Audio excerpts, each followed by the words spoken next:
just wanted to do a little just video talking about a couple of things. Well, so as of late, but it's been a thing for a while, but it's becoming more prominent now. Sometimes you have different gifts and different ancestors that kind of affect the same faculties, and you can't always tell. Like people who are water folks, whose ancestors come from the water, sometimes we have issues with our ears, because if you study the biology of the ear canal, there's waters in there, which is a tool certain ancestors can use to kind of like, they can mess around with it a bit. They can poke buttons on it to try and talk to you, to send you messages. Some of the things that will happen is, for me, I've heard the ocean in my ear, and I'm inland. Like, I stay inland, really far from the ocean, like at least 4,000 kilometers away from the coast.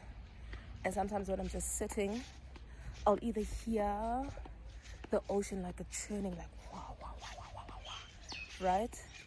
Or I will smell the literal ocean, and it's a very specific smell because it's mixed in with the salt, with the minerals, with the beach sand, and also the fish. So it's not just the smell of water nearby. It's such a specific smell that I know I'm smelling ocean water, and I'm not near any water bodies.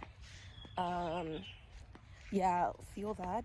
Like, a lot of people who are water folks will have ancestors connected to the water. Like, any of your water faculties, like your ears, even your nose as well. Like, we are water creatures at the end of the day. Most creatures on the planet are. So with the nose as well, with them being able to control and affect your olfactory senses, has to do with your receptivity to water. I'll have that happen. Sometimes my spicy organs will become super stimulated when they're present, because they're interacting with the womb, they're interacting with those waters in there. Sorry for the noise, there's cars passing by. I'm about to head to the bus stop right now. So in the same breath, if you have ancestors, all right, cool, just waiting for that car to pass so I can talk. In the same breath, if you have ancestors, the ones who know how to mimic animal sounds, bird sounds, their discipline is mainly sound. They also affect your ears. So with them, in my experience, I get the high-pitched frequencies. I know a lot of people will be like, oh, it's just tinnitus or tinnitus. I don't know how you guys say it, but yeah, some people say, oh, it's just tinnitus and whatever. That's not always the case. But yeah, high-pitched frequencies, also the blocking of the ears, usually when there's a change in frequency in the atmosphere, because ruling over sound also involves you being able to sense things in the air, not just things in relation to your ears or in relation to sound production through music or with animals and birds. It also has to do with like a deep connection to the frequency in the air. So sometimes when something enters a space I'm in, I will feel that change, and usually my ears will start to block. And it's never both, it's always one.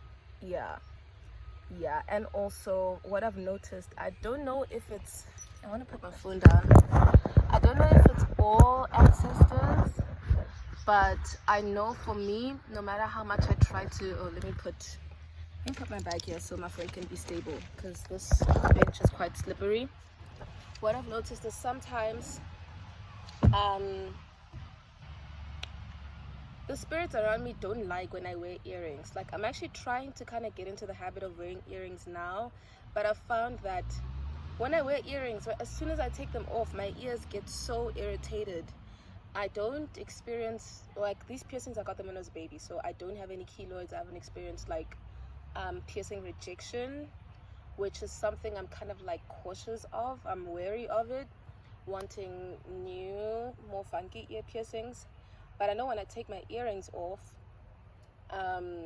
immediately, like, I have like dead skin shedding and my ears will be irritated no matter what earrings I wear. When I was a kid, my mom thought that I was allergic to alloy jewelry, so she would just get me gold jewelry, sterling silver jewelry, but I hated earrings so much that she would just super glue the earrings on. So it was always kind of like an issue, me keeping earrings on. And I think it's because there's something about it. My ancestors, they don't want me wearing earrings all the time. And I feel like it's connected to the fact that people get certain piercings because they want to release an energy in a specific area, or if you're connected to a certain practice that works with a specific chakra or energy center. You know, even though they aren't just like 7, you have them all over your body pretty much.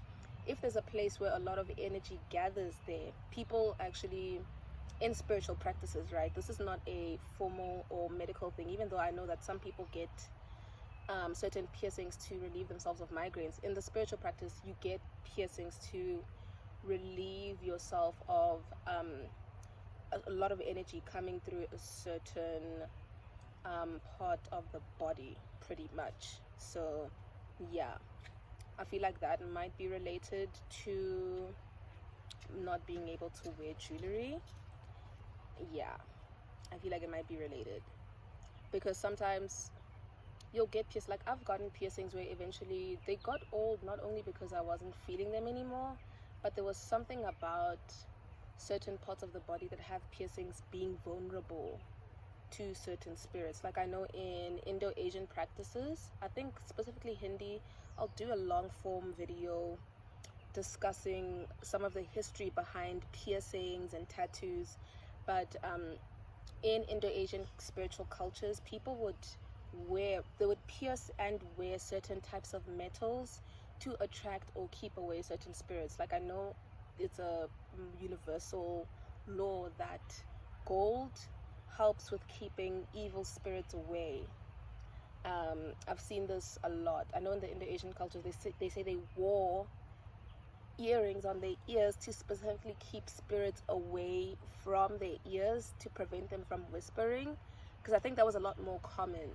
I think way back then in ancient times, the veil was so thin, or for spiritually gifted people specifically, who the veil was thin for them all the time, they would experience all sorts of things whispering in their ears. If we're talking about Islam and the Arabic tribes, they would say that, you know, jinn can sometimes come to you and try to seduce you.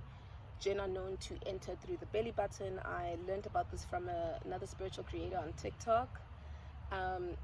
Yeah, there's all sorts of things. So piercings, in terms of spirituality, were actually connected to keeping certain spirits away, and also sometimes attracting certain energies. So for me, just to kind of like get back to what I was originally talking about, I think my ancestors sometimes typically don't always like the idea of earrings. Yeah, I don't think it's bad spirits that are like, oh, we don't want earrings. I think the uncolonized group is not the biggest fan of earrings, probably for a more intricate reason, of which, like, I want to do some channelings to find out what are some things that our uncolonized ancestors don't like, and what are some things from an African perspective, because I learn about some of these things from other creators. Some of them are US creators, some of them are from different spiritual groups, some of them are not black, they're white, Indian, you know, stuff like that. I want to do some channelings to find out what don't they like. I know there are people who discuss that, but I think it would be a really fun idea and concept to go ahead and do that. But yeah, this is just my little chat about how sometimes you actually have more than one spirit and ancestor that is kind of like poking around, messing around with certain parts of the body, certain systems in your body, that it's not just, you know, a water ancestor or the mermaids. It's not just abalozi. Like even with like the ear thing, for me, my relationship with my ancestors, I've always understood that they have a complex understanding of how the body works, which is going to be my topic for the next video.